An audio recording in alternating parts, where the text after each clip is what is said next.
আসসালামু আলাইকুম রহমতুল্লাহ। আজ 22 ফেব্রুয়ারি 2025 ইংরেজি। আলহামদুলিল্লাহ, এই মুহূর্তে আমি একটা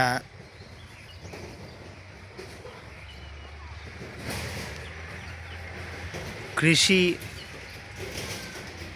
ক্ষেতে আছি, যেখানে বিভিন্ন জাতের সবজি ফলানো হয়েছে। আলহামদুলিল্লাহ, আল্লাহ তাআলার কাছে শুক্রিয়া।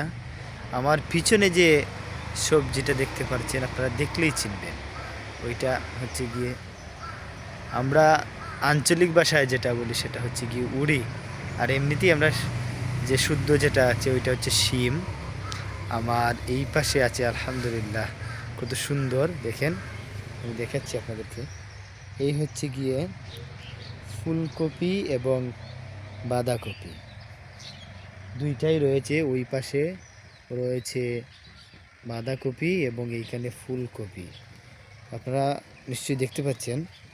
এই দেখুন কত সুন্দর একটা বাঁধাকপি ধরেছে এইটার মধ্যে। সুবহানাল্লাহ, আল্লাহ তাআলার বিরাট এক নিয়ামত, দেখতে পাচ্ছেন আশা করি।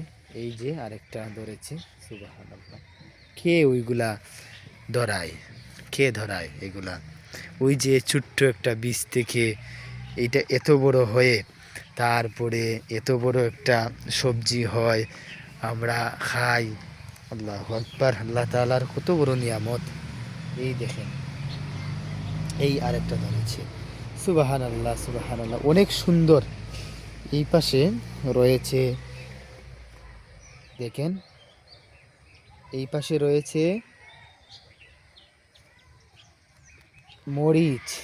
সুবহানাল্লাহ, মরিচও মাশাল্লাহ খুব ধরেছে, অনেক সুন্দরভাবে ধরেছে। তবে বাঁধাকপিটা আমার কাছে, ফুলকপিটা আমার কাছে খুব ভালো লেগেছে, খুব সুন্দর হয়েছে। এই ফসলটা খুব সুন্দর হয়েছে, ফুলকপিটা দেখতেই অনেক মাশাল্লাহ চমৎকার লাগতেছিল আর কি।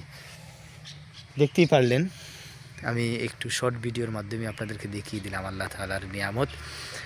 এইটা কে ধরায় এইটা আল্লাহ তাআলাই এই ছোট্ট একটা ইয়ে থেকে, ছোট্ট একটা বীজ থেকে এইটা হয়।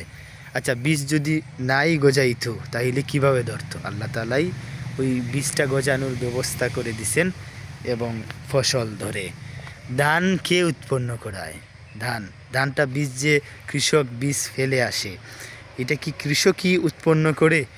কৃষকই কি ওই যে এত বড় একটা বীজ থেকে এত বড় একটা গাছ হয় ছোট্ট একটা বীজ থেকে? এটা কিভাবে হয়?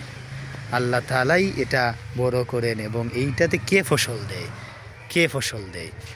আল্লাহ তাআলাই এটাকে ফসল ধরান। সুবহানাল্লাহি ওয়া বিহামদিহি। ওই পাশে দেখেন টমেটো গাছ, সুন্দর সুন্দর মাশাআল্লাহ। আলহামদুলিল্লাহ। আমরা তো 24টা ঘন্টা আল্লাহ তাআলার নিয়ামতের শুকরিয়া আদায় করে শেষ করা যাবে না। আল্লাহ তাআলার কাছে শেষ দান হতো অবস্থায় 24টা ঘন্টা পরে থাকলেও শুকরিয়া আদায় করা যাবে না। আমরা বুঝি না, শয়তানের ধোকায় আমরা পড়ে যাচ্ছি, দিন দুনিয়া ভুলে যাচ্ছি যে কোথায় কি আসলে কি অবস্থার মধ্যে আমরা আছি। আমরা ভুলে গেছি আল্লাহ তাআলাকে। আল্লাহ তাআলা আমাদেরকে নেক হায়াত বাড়ায় দেখা। আর সবাই আমার জন্য বিশেষ করে দোয়া করবেন। আমি এই ভিডিওটা আপলোড করব আপনাদের জন্য ইনশাআল্লাহ।